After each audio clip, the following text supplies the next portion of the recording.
de formación de la conciencia de clase, es decir, de la estructuración de la clase como tal, las adquisiciones de las masas, las adquisiciones directas de las masas, se pagan. Y el negocio. No, se conserva ¿Dónde? como experiencia, se conserva en la vanguardia de la clase. Y además en la subconsciencia es una experiencia, una conquista subyacente que va a aflorar cuando las circunstancias comprometan. Bueno, para decir, esta pérdida de la independencia de clase durante este periodo no es una pérdida definitiva, sino momentánea. Es una clase obrera subindependencia de clase. Porque los núcleos de activistas del socialismo, del marxismo, plantean la necesidad de la unidad nacional constitucional. Una de las tesis más claras de las corrientes están todos hay que unirse contra el enemigo común y hacer unidad por encima de la clase para hacer cooperación bajo la dirección de la burguesía nacional. Diego Mal, la variante de la teoría del Frente Popular, subordinación de la burguesía o del proletariado. Sin embargo, 1936, bajo el amparo del gobierno de todos, se organiza la primera gran central obrera, porque va a tener una larga vigencia, no por ser la primera como tal, sino porque va a tener una larga vigencia sindical con la que va a ser la central, que va a servir como eje al movimiento estadista. La CST, como un país tampoco desarrollado, te da la curiosidad de que esta central sindical de trabajadores de Bolivia se estructura alrededor de los líderes y de las ideas organizativas e incluso políticas de la artesanía. Entonces, piensen ustedes, a pesar de la importancia que tuvo, la CCTB fue la sección boliviana de la CETAL, de la Confederación de Trabajadores de América Latina, fundada por alrededor de la Tercera Internacional. El movimiento obrero estaba amoldado a las necesidades del artesanato. Esta expresión nacionalista de esta época es, como todo nacionalismo, primero reformista y en segundo lugar pro-obrerista. El año 38 se va a aprobar la Constitución Política más avanzada del país, que va a incorporar no solo la huelga general, sino el derecho de sindicalización y el derecho de protección a la fuerza de trabajo. ¿Cómo garantizar? Desde época, sindicatos y huelga son derechos públicos. La convención del año 38 fue sumamente interesante porque por primera vez hubo un bloque obrero que va a sentar donde fuera la actividad parlamentaria, sumarse a los dueños del poder para hacer su izquierda o su oposición, pero no para asumir una conducta parlamentaria revolucionaria, sino para adaptarse al resto. No es que no hubiese nacido parlamentario poder. Primero, llegaron los primeros poderes que llegan al parlamento y llegan como liberales, más como obreros, miembros del partido. Pero ahora hay toda una brigada. Una parte de esa brigada fue el Frente Popular de Potosí, que tuvo la ocurrencia de llevar al parlamento nada menos que a Carlos Ferdinand. Desde la legislación tuvo el acierto de no abrir la boca. Contempló que escribió un memorable artículo sobre la experiencia parlamentaria. Y él dice, está bien, la convención del año 38 es mala, pero fueron malas todas las convenciones que hubo en Bolivia desde la primera, que sí aprobó la Constitución por medio. Estaba la presidencia. Pero dice algo más, y a mí se me pide mi opinión, yo diría que hay que votar por la ventana, hay que arrojar al traste a toda la experiencia parlamentaria. Porque dice en esta época el parlamento burgués ya no tiene lugar. Solo puede tener lugar o el socialismo pretoriano que impere en Europa, el fascismo, o el sindicalismo revolucionario, que dice la dictadura del pueblo. Bueno, son muy personales, apreciaciones de los políticos, pero esta convención del año 30 tuvo ese tema. el mérito de consagrar en la Constitución lo que es el reformismo nacional. Es decir, nos enseñó como experiencia a no confundir el reformismo nacionalista con la política revolucionaria de la clase central, que va a ser el basamento del partido estalinista más fuerte que ha tenido Bolivia, el PIB, no es todavía en materia organizativa obrera la expresión del poder, porque es más militar por el pueblo, artesanal, que coloca la cosa. Y así llegamos, después del terreno de la restauración de Quintanilla en Aranda, a la experiencia del año 1943-44. Ustedes consideran que Colombia es un país atrasado, que no están cumplidas las tareas democráticas, debe comprender que los movimientos nacionalistas adquieren una enorme importancia. No por haber siempre estelar, sino por su descomunal volumen más. Es la razón por la cual la clase obrera comunidad obligada a ser organizada en el campo fiscal y político por la política. Hemos definido a los movimientos nacionalistas como los movimientos de la nación oficial por la Ministerio Nacional o conjunto de circunstancias. Y la clase obrera, para estructurarse como tal, tiene que definir para eso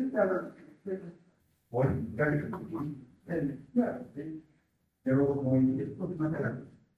Hay que volver a ver.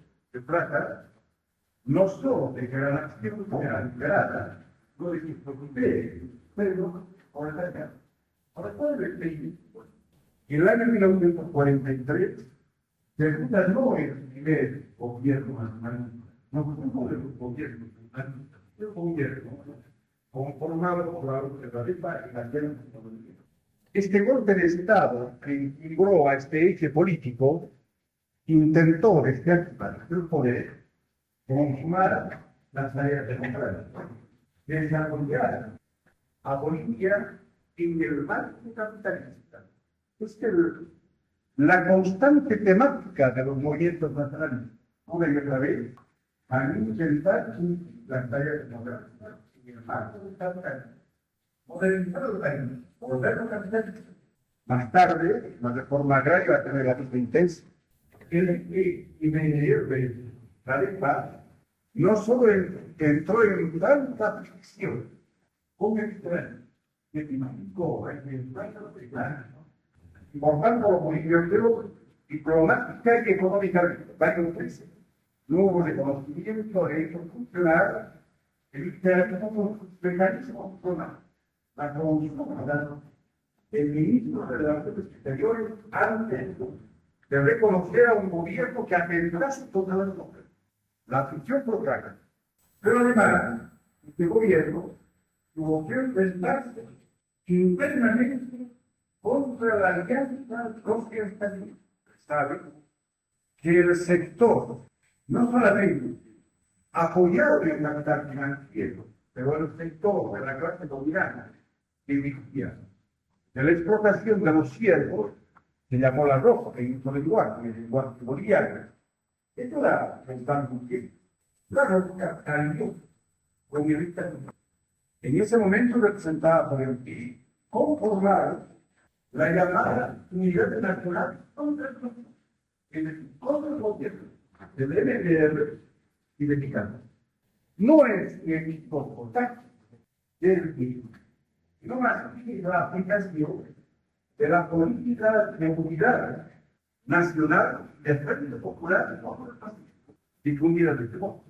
Y en Bolivia catapultó por la reunidad de la política bolivariana. ¿Verdad que te acuerdo?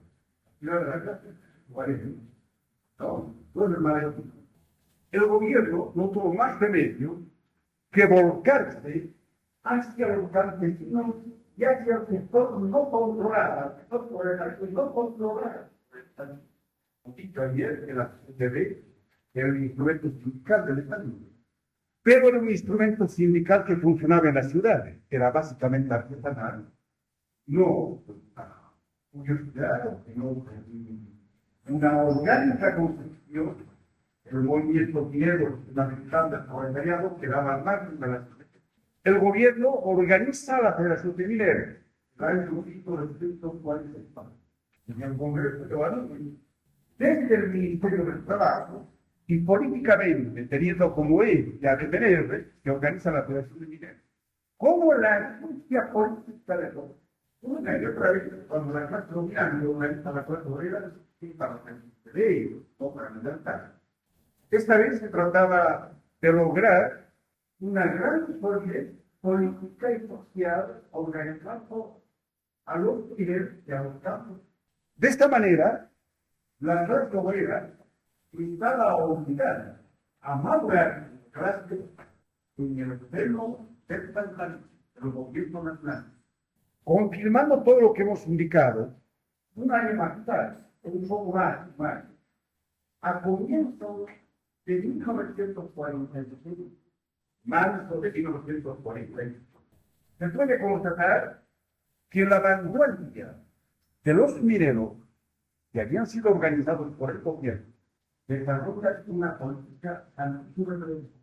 Desde la izquierda, esta pequeña vanguardia denuncia el carácter reformista y la incapacidad de este gobierno nacionalista de consumar la liberación nacional, es decir, la ruptura de las cadenas de opresión del imperialismo y la propia, no ya la liberación social, sino el mejoramiento sustancial de las condiciones de trabajo. Y sin ello, se pueden políticas.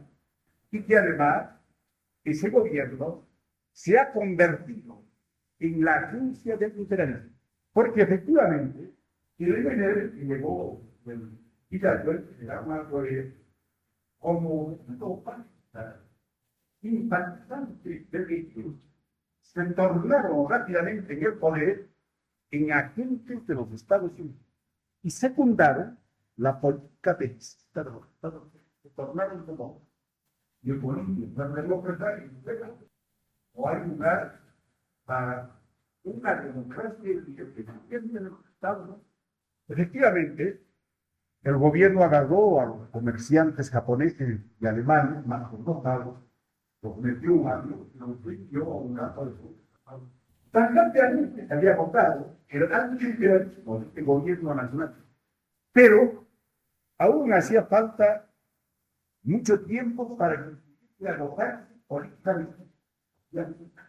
Y en Omar, había puesto un quiere combate a la paz. Y estas matas van a seguir un camino contradictorio en el proceso de su maduración bajo el proceso. Bueno, pero la verdad es que un año después de fundar la federación, que estaba en lugar, esta pequeña minoría obrera va a plantear la tesis de superación del nacionalismo y lo va a hacer en un congreso sindical. Un congreso sindical que no está hasta ahora muy bien analizado, porque acontecimientos políticos posteriores opacarán su significado. A mí me parece que es el punto crucial que la disputa de la clase obrera con el nacionalismo de contenido. Efectivamente, en el Congreso de Catania, marzo de 1940, y tercero de la serie del Congreso de la Constitución, la vanguardia minera, utilizando la tribuna del Congreso Sindical, enuncia un programa nada menos que de la revolución proletaria de la situación del pueblo, como el único camino que puede permitir superar las limitaciones del nacionalismo. Si ustedes recuerdan, el proceso anterior indicó que de una manera sorpresiva, al menos para el observador superficial, de una manera sorpresiva, la clase obrera inició y resolvió uno de los problemas cruciales de la teoría marxista en naciones. En los países atrasados, ¿puede o no puede la clase obrera a caudillar una transformación revolucionaria. Los protagonistas de la época indicaron que esta enunciación programática de los objetivos estratégicos de la clase obrera era nada menos que por respuesta del cual fue tan candidata. En determinadas circunstancias, los dirigentes, que a veces no son obreros, los dirigentes del movimiento obrero y sindical, pueden imponer algunas cosas, porque pueden manipular correctamente un poder. Fraudulentamente pueden incluir algunas consignas a la resolución. Eso no es imposible. Eso se ve todo. Pero también es cierto que una consigna impuesta, es decir, impuesta fuera de las tendencias del movimiento obrero, es una consigna que se evapora, que jamás cuadra como la consigna monetizadora. Ustedes recuerdan que hemos definido el marxismo simplemente como una expresión teórica, es decir, consciente de lo que es ya instinto a la causa, de lo que es tendencia elemental. Entonces, las fórmulas políticas evidentemente son alineadas por los intelectuales. Generalmente no, pero estas fórmulas deben corresponder a lo que es tendencia en la clase, es decir, a su propia madurez. Si no, no son viables. Pueden imponer una reunión, pero eso no es.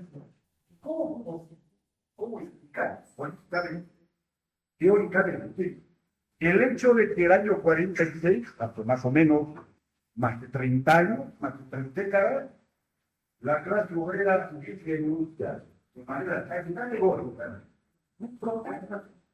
No veamos la parte formal de la declaración porque es sumamente sofisticada. Es el producto del trabajo de los intelectuales y los políticos.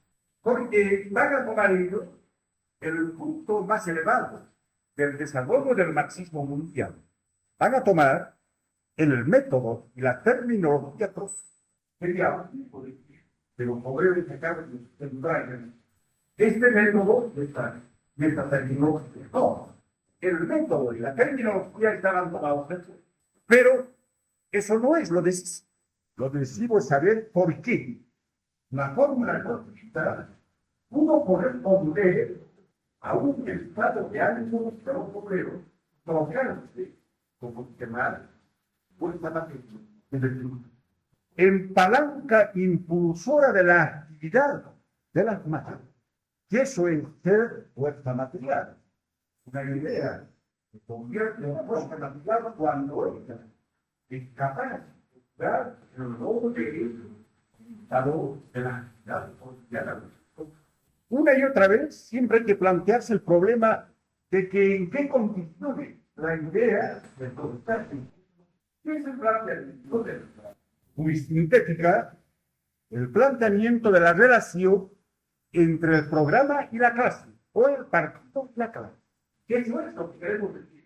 Cuando decimos la idea convirtiéndose en fuerza material, estamos el programa encarnándose. Si se es marxista, solo se puede dar una respuesta. La idea tiene con el poder para la clase. Ya les he dicho a ustedes que hay una sola forma de probar que la idea que lo sustenta es verdadera o falsa. Si en la práctica, lo que Marx llama la práctica revolucionaria, la práctica para transformar la realidad, que comprueba que corresponde la idea, no hay otra forma de probar que las ideas que uno elabora en su cerebro corresponden o no a la realidad. Si son o no el reflejo de la realidad, o es el producto de un escepticismo de forma. Así es igual. Por esa circunstancia tan particular de que el partido tradicional de izquierda estaba ausente del escenario obrero, porque estaba en el campo de la lucha, estaba aliado con el. Y un poco más tarde, unos meses más tarde, a conformar un gobierno de la guerra. Pero en ese momento está en la oposición los que. Y el MNR, que no tenía una ideología obrera, sino solo un planteamiento de los objetivos generales de la burguesía nacional. no tenía capacidad para deformar estas tendencias elementales que aparecieron en el seno de la vanguardia de la. Es entonces una impresión cultural, no de obrero, sino de intelectual, agrupados alrededor de un pronóstico acerca del posible desarrollo de la comunidad mundial, que es hoy el programa, un pequeño grupo intelectual, de jóvenes intelectuales universitarios, agrupados alrededor de un programa político, aprovechando esa coyuntura política excepcionalmente favorable, logran penetrar la clase e implantan sus ideas radicales en el seno de esta clase, pero fue posible implantar esas ideas porque eran fórmulas políticas que correspondían a reales tendencias la clase. Los obreros habían madurado lo suficiente en la escuela de frustración del nacionalismo, no para repetir las fórmulas trotskistas, sino para atender la esencia de ellas, porque correspondían a su estado de ánimo. Como ven ustedes, la clase se va a transformar por mediación del partido. No importa que el partido sea muy pequeño, muy joven.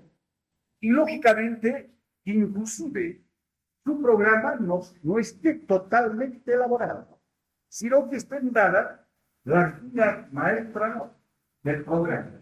Miren, desde esbozar el mundo, la infraestructura del programa. Ese partido es el PRO.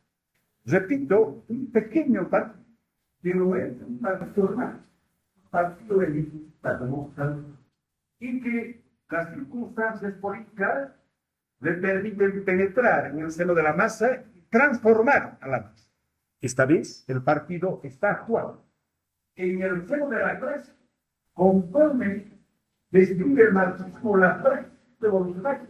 Está cogiendo a la clase para transformar. Y en este proceso va a conocer a la clase y va a elaborar, va a ser el partido en Bolivia que va a elaborar toda una teoría de la revolución boliviana de la clase obrera como consecuencia de esta actividad en el seno de las masas letradas.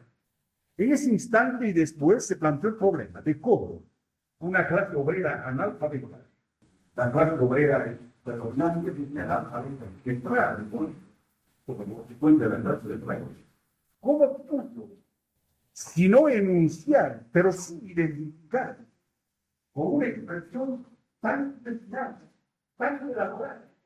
Diremos, como justificación del reparo, el hecho de que el POR no era una fuerza universitaria, era casi un movimiento extraño a la universidad, dominado por el universidad. La universidad jugaba un claro rol contra la revolución. Es en esas circunstancias que se opera esta penetración del partido minoritario en el seno de las masas bolivianas. Lo que fue anticipo en marzo del año 46 va a ser a un partido comunista en noviembre de 2004, cualquier militante, expresando lo que es una representante que representaba a la CCTV, Aurelio Alcoba.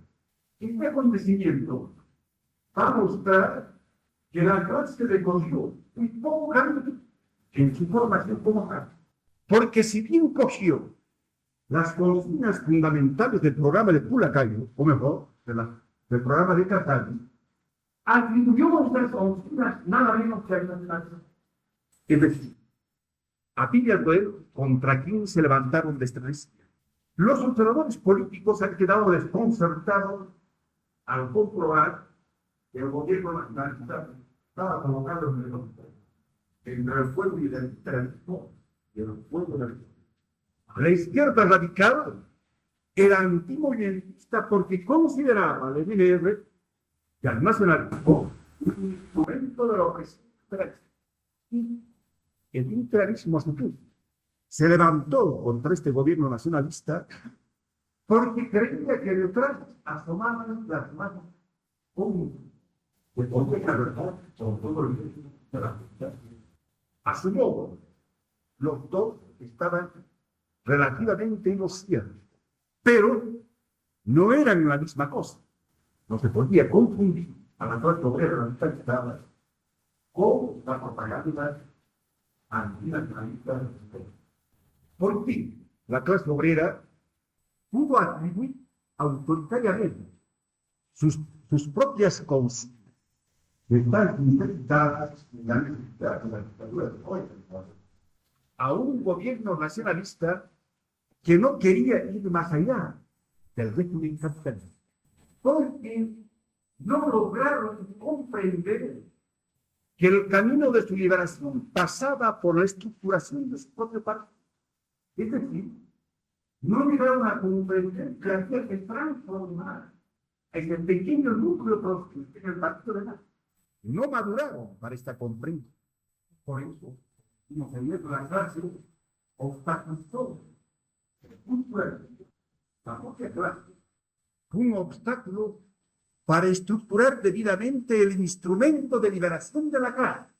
Este carácter contradictorio y permanentemente se da en este proceso de formación del partido como mecanismo, el partido de la clase obrera esclava. La organización de la vanguardia, sin embargo, será preciso que el desarrollo de la conciencia de clase recorra algún camino para que la clase impulse esto, si no, se convierte en un pleno comunismo. En lugar de fortalecer al partido de la clase obrera, la clase fortaleció a un partido que era extraño, al Partido Nacional, porque le atribuía su propio programa y por tanto lo consagró como partido. Oye, el partido conservador es que la clase obrera no siempre actúa en sentido revolucionario en todas las circunstancias. Hay momentos en que actúa incluso en sentido revolucionario. Y la clase obrera estaba señalando la perspectiva de la revolución proletaria, en este sentido, sentó un hito indestructible en la historia social política. Por ahí pasará toda la formación de la historia. Esto es lo positivo de la historia. Lo negativo es que no puede impulsar la estructuración de su propio partido. Pero la otra parte de la clase, la que está militar y natural, los constructores, son la masa que utiliza la lógica para consumar su poder. No es un golpe de Estado, es una convulsión social, pero una convulsión social contra los demás. Como es diferente, no hay posibilidad de idealizar a la clase de tomarla en su transformación y en su formación. Bueno, la clase obrera radicalizada en el sector minero, porque definitivamente el presidente el 21 de julio se inauguraba la restauración rosquera, que debía suponer una destrucción de una serie de concesiones que logró la clase obrera en ese momento. Se afirmó en sus organizaciones sindicales, vio con mucha simpatía la actividad trotskista, pero no se sumó a la organización. Y ahora va a contar una notable investigación tan frecuente que el campo obrero creer que el sindicato puede ser partido. Una vez que estábamos, no es cuestión que todos los días, es una dirección política. A pesar de que la CON, en su cúpula, está conformada por militantes de acuerdo con que es algo comprobar que la cúpula sindical realizar una política no puede dar. Pero en fin, esta desviación que se presenta ya en este época, que no es una novedad, era posible contratar el pasado. Pero estaba el sindicato cumpliendo el papel de partido. Pese a las diferencias que se han notado entre partido y sindicato. En estas circunstancias de extrema radicalidad, cuando las masas están en pie de combate y cuando la gran minoría tiene un solo argumento para intentar con tendencia pasar el anuncio de la lectura de las operaciones, la posibilidad de en noviembre del año 46, organizar un congreso de pueblo. Tendrán a transcribir en un documento lo que ya se como anticipó Casado.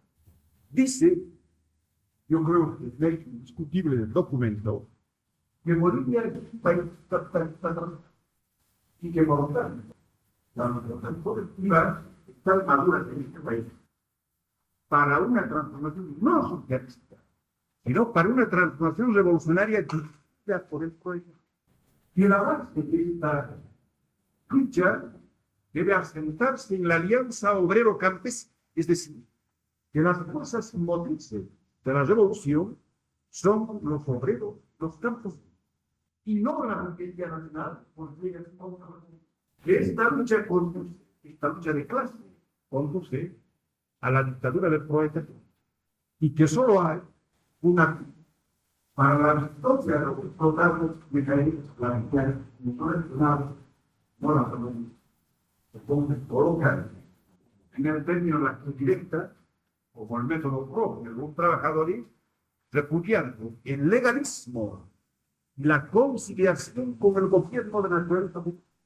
El documento está intentar lo que es la teoría de la revolución proletaria en Bolivia. En alguna manera, está repitiendo las tesis enarboladas y desarrolladas por el pueblo, pero, en el lado negativo del proceso, desde el campo sindical se está imponiendo al partido la caracterización del país. No puede haber una estrategia revolucionaria si no se conocen las particularidades nacionales. No puede dar un programa nacional. Solo debe partir del conocimiento de una realidad concreta. Y eso es lo visto. Ni el trotskismo ni el estalinismo. El marxismo no llenó la laguna del conocimiento del país.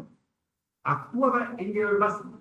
Por eso actuaba en forma de era el precio que se pagaba, porque el marxismo hasta ese momento no era más que socialismo universitario. Era lo que aprendían los jóvenes estudiantes y los profesores en la cátedra y representación de 30 años.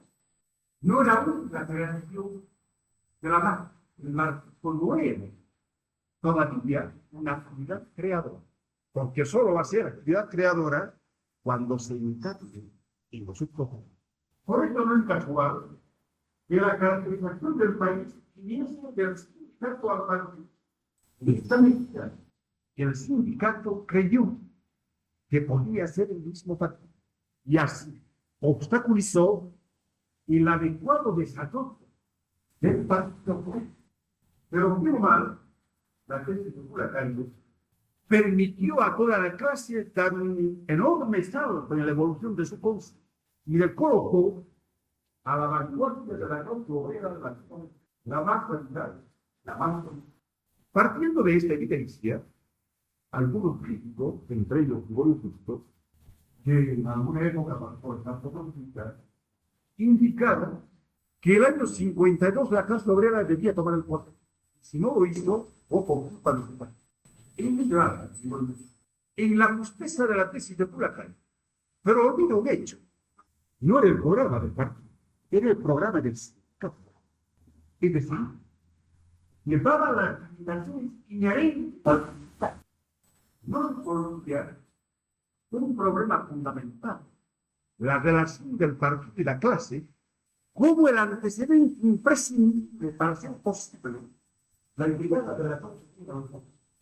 Claro, no significa ni permite analizar el hecho de que todo ese exceso del 46 al 52 está dominada por una tremenda confusión política. Por esa confusión que les indica que para los obreros debe tener aspiración que era un partido de voluntad y que iba a cumplir las tareas obreras. Es decir, la masa estaba en un partido unitario. Y así, cuando entra la realidad política, está el programa Está el partido como potencia, el Partido Revolucionario, pero las masas están en otro partido, confiando en este partido, como algo parlamentario, confiado por esta figura. Forzando el argumento se podría decir, ¿y por qué de 1900 a 1932 los obreros no tomaron el poder? Tenían un partido como el socialista revolucionario que habló de la posibilidad de la toma del poder por un poder. En realidad, porque ellos no estaban todavía en su partido. Y el hecho de que los obreros, a pesar de la espectacular actuación de su partido, y el hecho de que penetrase tan profundamente en los sectores fundamentales de la sociedad, los obreros no pueden engordar a su partido a que ellos, a pesar de demostrar el instituto, no hicieron de manera para verse en la necesidad de desembocar en las filas de su propio partido. Es decir, la clase obrera no puede tomar el poder a través de un instrumento político que no había posibilidades políticas para que la clase obrera tomase el poder en el año 50. Es decir, la historia determinó que la clase obrera maduraría en la escuela del país, pero como todo está efectivamente, la clase obrera testó a las dos cañas sociales, o mejor, concluye la destrucción de la clase dominante de sus fuerzas. Porque la insurrección no puede darse si la clase dominante no se desintegra y no se desintegra su pilar fundamental que se defiende. Si no pierde su capacidad de fuerza. Esta es una república integral. No se destruye. Los ejércitos se destruyen internamente. Y de esta manera, las armas del ejército son las armas del pueblo. Es el camino por el cual el pueblo se va. Yo no soy experto todo tiempo de tren. El teorista político nunca más se retirará. Pues siempre más. Nunca más el ejército votará a pesar. Si no hay horas de democracia, porque el ejército es un instrumento que actúa en la lucha electoral. Cuando es la lucha electoral, por ejemplo,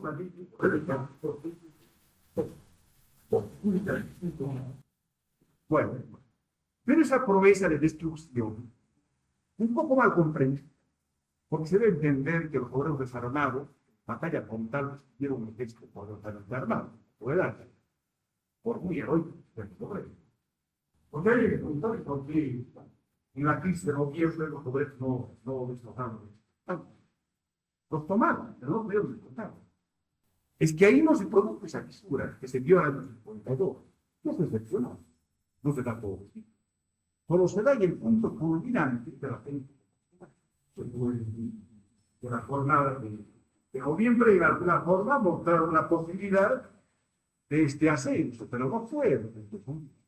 Precisamente por eso, porque podemos ver ahí esa posibilidad de que las masas y las masas están un poco de no porque el ejército es porque hay elementos dentro de las Fuerzas Armadas que llevan las armas. Eso se dio a la disputa. Y por eso que los obreros aplastaron al ejército de la Fuerza. Pero no tomaron el poder. Entregaron el poder al partido que representaba los intereses de la burguesía nacional, al pequeño burgués MNR, que lo consideraban un proceso. Este proceso no podíamos estar por voluntad de otro país. Lo más que podía hacer es ser comprendido si los políticos no querían tardar. Como les he dicho, la historia no se repite en círculos planos, no espirales. Esta nueva experiencia que va a vivir la clase bajo el gobierno nacionalista se va a dar en un alto nivel político. Porque va parte de los que han ido en una campo y después de plano. Por ejemplo, en el sexenio se luchó por destruir las STD, por estructurar la central obrera, una central obrera como un directo a la algunos, cuya expresión política era la crisis. De una manera, acaso inconsciente, se está indicando que había que colocar el instrumento de la revolución proletaria. Pero estaba hablando de lo primero que hace el obrero es estructurar la central obrera boliviana en base a la fracasada central obrera nacional. Y la COP de la primera época manifiesta que su programa en la que se fue claro, digo, cuenta y no, poco que con la atención se de forma la COP. En ese momento nadie se da cuenta que no es un sindicato, sino que es un fondo. Solo ahora, después de la propia historia de la COP, podemos comprender que las masas, debido a tremenda radicalización y a su gran capacidad creadora, habían dado nacimiento a una organización política. Porque la COP no era la ocupación de los mineros, de los obreros de la ciudad y de los artesanos. La COP tenía una organización que comprendía a las masas. Estaban los pequeños comerciantes, los contrabandistas de saboneros, los carabineros, los escritores, los universitarios, los funcionarios. Todas las manifestaciones masivas que ustedes pueden imaginar. ¿Qué imaginen por qué ser sindicato? Además de los campesinos. De esta manera, esta tremenda organización, descomunal organización, que comprendía a la mayoría nacional en un país en que el proletariado fue una minoría, se erigió en la unidad que porque destruido el ejército, la COP era el único organismo que contaba con algo, porque había estructurado en la lucha y después la judicatura obrero campo de manera que por algún tiempo el gobierno del doctor Cortázar era un prisionero de esta central obrera armada. Y sus reuniones de la COP eran las declaraciones más trascendentales del país. Porque la COP envolvía los problemas nacionales laborales, todo lo demás. Y sus resoluciones tenían fuerza eficaz. Porque era el único organismo que contaba con un poder más. ¿Y por qué la COP no como el poder? Si era poder, ese es un poder obrero. Ese es el poder obrero. Es la autoridad para la paz. No es el poder centrado, es el poder popular, es el otro poder. Entonces en Bolivia hay dos poderes. El poder tambaleante del doctor Paz, que tiene que hacer mil maniobras para mantenerse en el palacio del gobierno. Y el poder real, que es el poder de las milicias obrero-campesinas, en cuyas armas se asignan las responsabilidades. Si es un soviet tan descomunalmente poderoso, y algunos meses después, su potencia va a ser tan grande que va a ser el lado virtual del país. Esto cuando se incorporen a su seno los campesinos. Y los campesinos que se incorporen al seno de este soviet, o unos llamados sindicatos, no tienen por qué ser sindicatos, porque los campesinos tienen trabajo. Y entonces, ¿quién recorría el campo? Podía constatar este panorama. Asambleas comunales, y por qué todos hacían casadas, hacían negociar, repartían la tierra, nombraban autoridades, ponían autoridades, creaban retenes para cobrar impuestos. Si no viajaban un automóvil, bueno, tendrían que vivir tributo. A las 1000 barreras que levantaban los campesinos armados, más o menos como ahora, como en el campo. Los campesinos que bloquean los caminos, toman a la población. Son las autoridades reales, no son. Porque ahí está toda la población, mujeres, hombres, y no resuelven los problemas laborales, resuelven incluso los problemas sociales. Son la única autoridad.